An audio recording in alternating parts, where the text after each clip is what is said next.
This is Jill Scott. Hey, this is Jennifer Hudson. Yo, what's up? This is Robin Thicke. This is Rasan Patterson. This is Lettuce. Welcome to this edition of The Artist Lounge with Raphael Saadiq.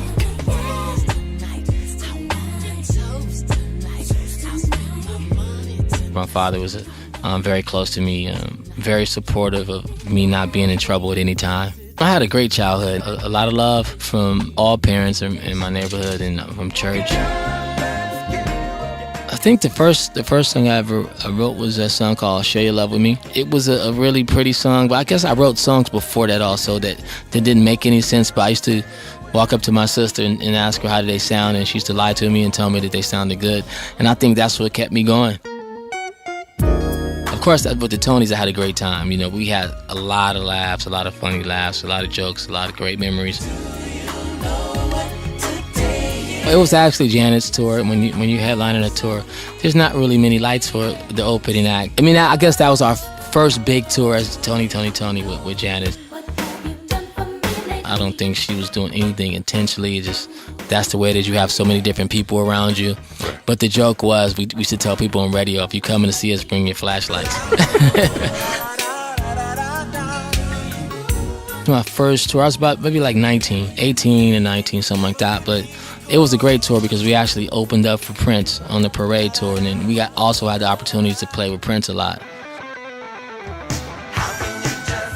It was great to, play. And I think our first big show was in Tokyo, in Yokohama, in the stadiums, in the huge stadium outside, singing Erotic City. To the crowd, you have, a ton of wardrobe people giving you clothes, and you have all these roadies and guitar techs throwing you different bass guitars all day. And then just after the tour was over, I had like all these checks that I was almost, throwing under my bed in my mom's house, like, I'm coming. I guess probably, growing up in East Oakland, I always wanted to beat the odds, whatever they were. It was a lot of drugs in my neighborhood, like it is in every scenario. Whether you live in Beverly Hills or you live in the hood, there's drugs everywhere. So I just I knew the industry that I was trying to be in, as far as being a musician, not being a famous singer or anything like that, but just being a musician. Just if I was playing for somebody for the rest of my life, I knew that I had to be a solid type of guy to play it safe and not get into drugs. And that was really my whole thing, for just to make my parents, I had to please them a little bit, because there was so many people in my family that didn't please them, who went the complete other route, who I loved to death. They didn't have the opportunities that I did. They came to California from Louisiana, and the only thing was offered to them was drugs and different things like that. So watching people, make that wrong turn, I just didn't want to make that wrong turn and try to, make my parents, proud. I'm not the only kid that made them proud, but I wanted to be one out of 14. I got into music from, my uncle was a musician, and he had a lot of instruments over his house, and I used to visit and I watched his kids play.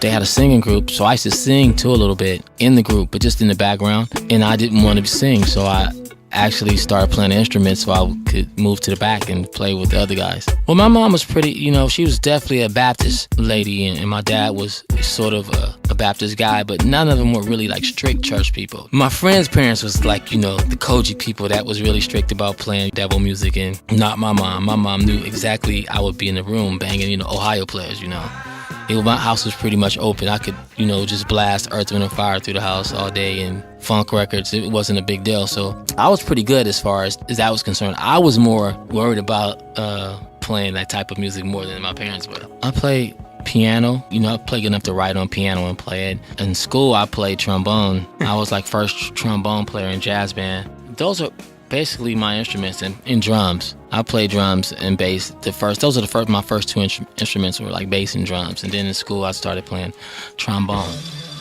My favorite bass player is probably James Jamerson of Motown, and then I have a couple. My three would have to be, I would have to say three. It would have to be Verdine White and Larry Graham. And then I have my two favorite rhythm sections is Bob Marley's rhythm section, and I'd have to say James Brown's rhythm section.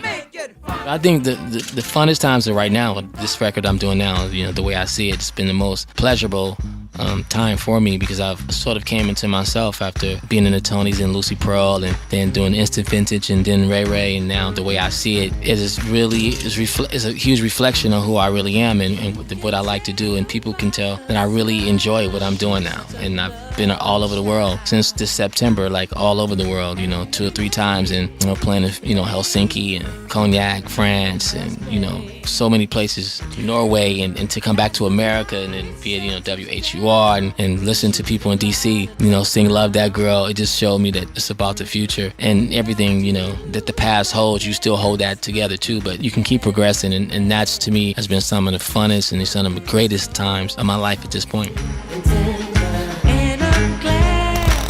Raphael Saadiq, East Oakland. You've been inside the Artist Lounge on 96.3 HD2, WHUR-WORLD.com.